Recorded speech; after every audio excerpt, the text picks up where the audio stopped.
Bonjour à tous, bienvenue dans ce nouvel épisode.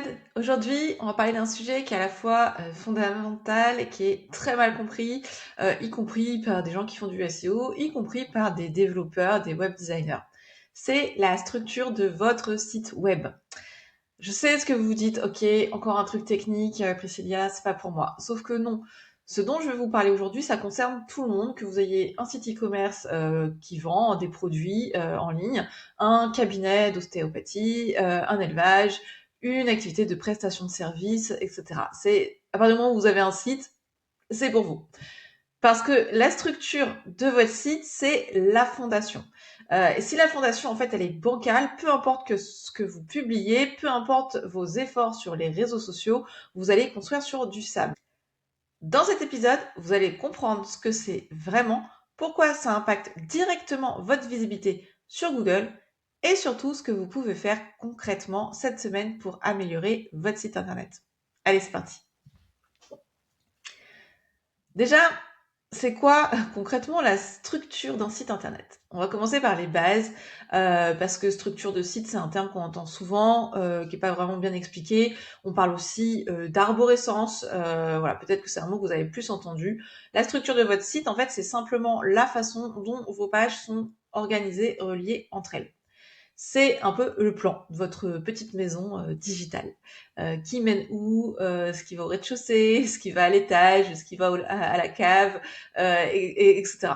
Donc concrètement, ça englobe plusieurs choses. Donc la façon dont vos menus sont organisés, la logique de vos URL aussi, les liens entre vos différentes pages et la façon dont vos contenus sont regroupés en fait par thème.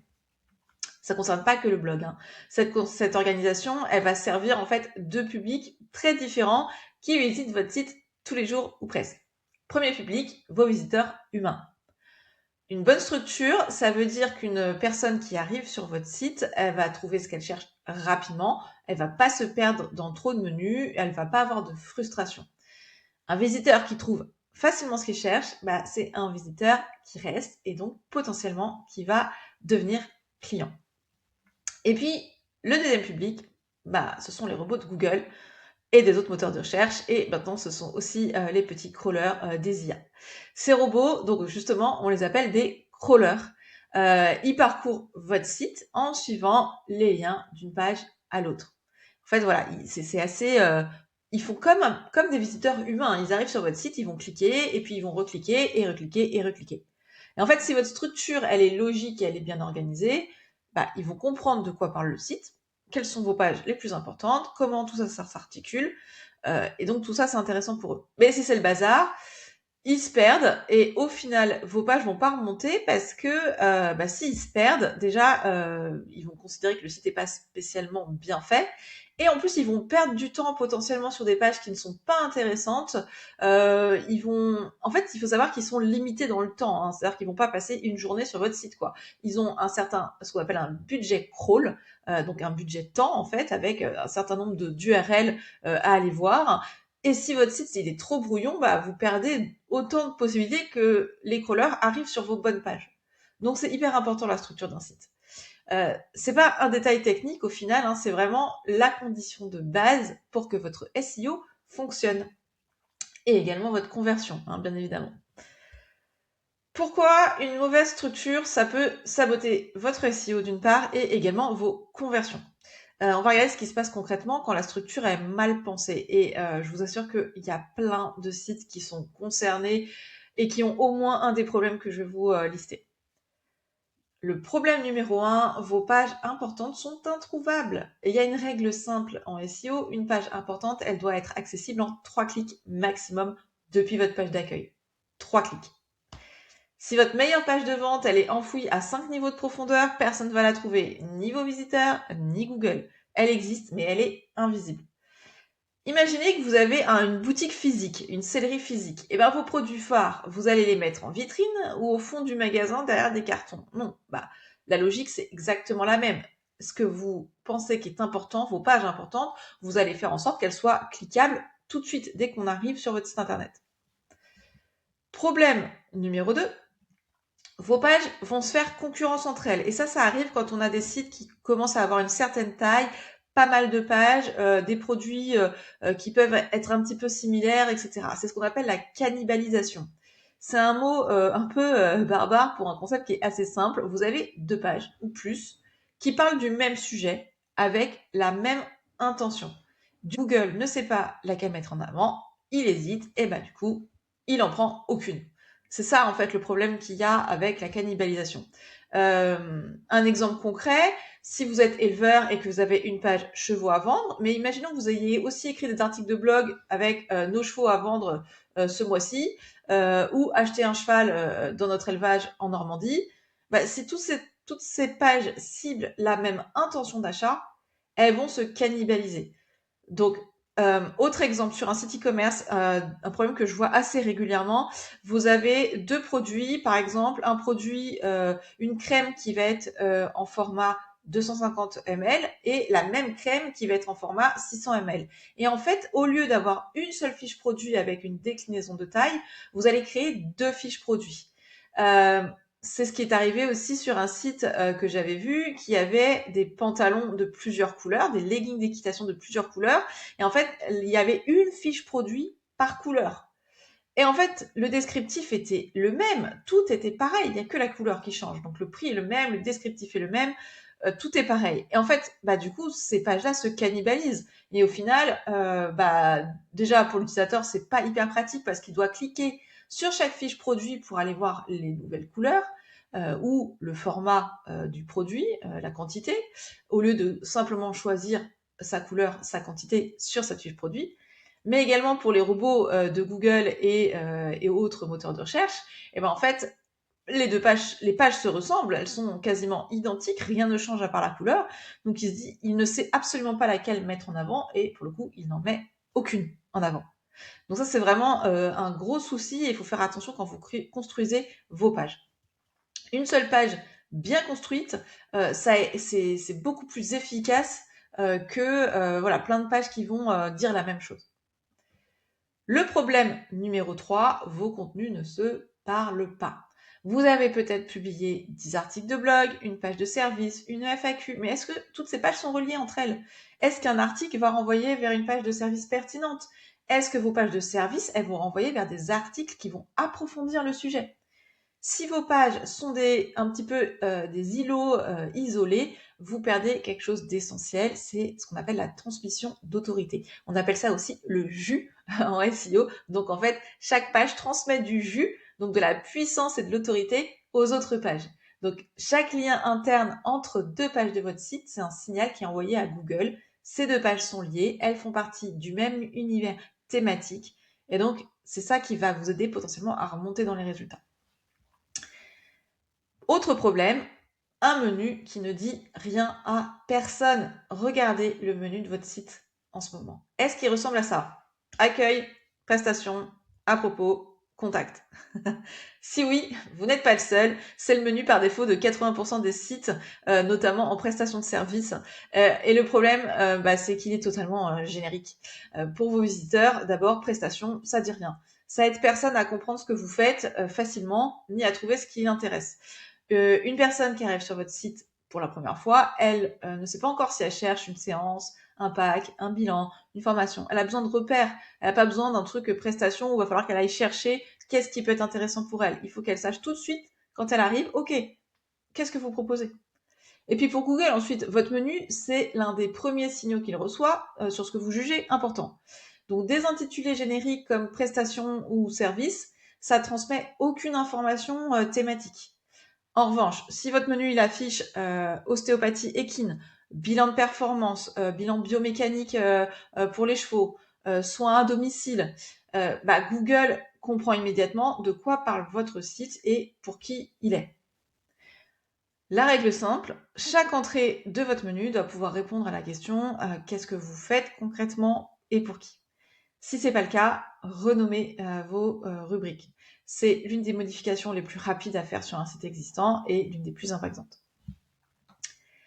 Maintenant qu'on a vu ça, comment on structure son site internet? Comment on l'architecte de manière optimale? Et en fait, c'est la méthode ce qu'on appelle les clusters. Alors voilà, c'est des clusters thématiques. Alors il y a rien de compliqué derrière ce nom, hein, c'est plutôt une idée très simple. Imaginez-vous des groupes thématiques en fait, des groupes par thème, des groupes de pages par thématique, par grande catégorie. Le principe, en fait, vous avez une page mère et des pages filles. Vous choisissez un grand sujet, donc ça c'est ce qu'on appelle la page pilier. Et autour, donc ça peut être votre métier, hein, votre offre de produit ou votre offre de service. Et autour de cette page-là, vous allez créer un ensemble de contenus plus spécifiques qui vont approfondir chaque aspect du sujet. Ces contenus pointent tous vers la page pilier et la page pilier renvoie vers eux aussi. Donc, un exemple concret. Imaginons, vous êtes équipementier, vous vendez des produits de soins ou vous vendez des produits de soins pour le cheval. Votre page pilier, ça pourrait être le soin du cheval. Voilà, ça pourrait être un site e-commerce avec une catégorie soins du cheval. Et en fait, autour, vous allez avoir vos pages filles, brosser son cheval, euh, choisir le bon shampoing, l'entretien des sabots, les soins post-effort, etc. Et en fait, chaque page va traiter un aspect spécifique et toutes vont repointer vers la page centrale. Résultat, Google, il voit que vous couvrez ce sujet en profondeur, il vous reconnaît un peu comme une référence et vos pages, elles peuvent remonter. Comment on peut identifier ces clusters? Déjà, listez les 3 ou 4 grands sujets au cœur de votre activité. Donc pas 10, hein, vraiment 3 ou 4, ceux pour lesquels vos clients idéaux vous cherchent. Donc même si vous faites du shiatsu, du K-tape, de la kinésio, de la communication animale, etc. Voilà, essayez plutôt de regrouper les grandes thématiques. Ensuite, pour chaque grand sujet, listez les questions que vos clients vous posent le plus souvent. Ces questions, ce sont vos futures pages filles, probablement. C'est là que vous allez avoir le squelette de votre structure. Voilà, l'idée, c'est pas de penser en OK, prestation, je fais ça, je fais ça, je fais ça. C'est OK, c'est quoi ma thématique? Et en fait, je vais créer des pages qui vont répondre aux différents sous-thématiques et qui vont envoyer vers ma thématique principale. Donc là, vous avez un squelette de votre structure. Ne pas oublier la règle des URL avec une logique d'adresse. C'est un dernier point qui est souvent négligé. Vos URL, dans l'idéal, elles doivent refléter votre structure. Si votre page pilier, c'est à l'adresse votresite.com/soins du cheval, en fait, vos pages filles, ça doit être idéalement votresite.com/soins du cheval/entretien des sabots et ainsi de suite. C'est pas toujours possible techniquement, je le sais, en fonction de certains CMS. C'est pas bloquant. Mais quand c'est faisable, ça renforce quand même la cohérence globale et la cohérence thématique de votre site aux yeux de Google. Vos URL en elles-mêmes, elles doivent être quand même assez courtes, elles doivent être lisibles, en minuscules, pas d'accent, pas de chiffres inutiles. Voilà, il faut pas que ce soit votre site.com/page-id égale 2847. Non, ça c'est pas du tout optimisé et c'est pas bon du tout. Ça c'est invisible en fait pour tout le monde. Les robots, les humains, ça parle pas. Ce que vous pouvez faire cette semaine, parce que la théorie, c'est bien, mais concrètement, par où on commence voilà, si vous avez écouté cet épisode, votre site il existe déjà, qu'est-ce que vous pouvez faire? Voilà 3 actions simples dans l'ordre. Première action, faites le plan de votre site existant. Prenez une feuille de papier, ouvrez un tableau blanc sur votre ordinateur, etc. Listez vos pages principales et essayez de les regrouper par thème. Est-ce que vous voyez une logique? Est-ce que tout est un peu éparpillé? Tout est un peu flou? Regardez par rapport au parcours de votre client idéal aussi. Ce diagnostic déjà visuel, ça prend 30 minutes, ça va vous dire déjà beaucoup s'il y a du boulot à faire ou pas. Deuxième action, identifiez vos pages orphelines. Une page orpheline, c'est une page de votre site vers laquelle aucune autre page ne pointe. En fait, elle existe, mais elle est toute seule sur votre site, elle est invisible, et donc elle est invisible même pour Google. Donc, parcourez votre site, vérifiez que chacune de vos pages importantes, elle reçoit au moins un lien depuis une autre page de votre site internet.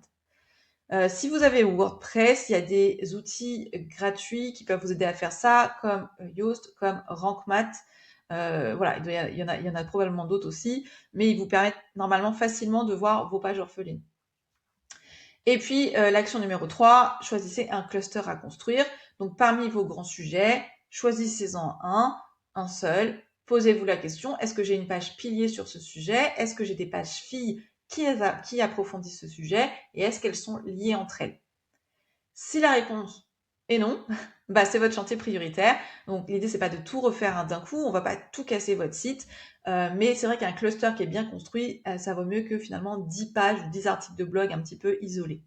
Donc la structure de votre site, c'est pas un projet de 6 mois, c'est vraiment une décision, une série de petites décisions. Chaque décision compte. Si vous n'avez pas de site internet, eh ben cet épisode il est parfait parce que avant de passer à l'arborescence avec votre web designer ou votre web développeur, réfléchissez à la structure que vous allez pouvoir proposer.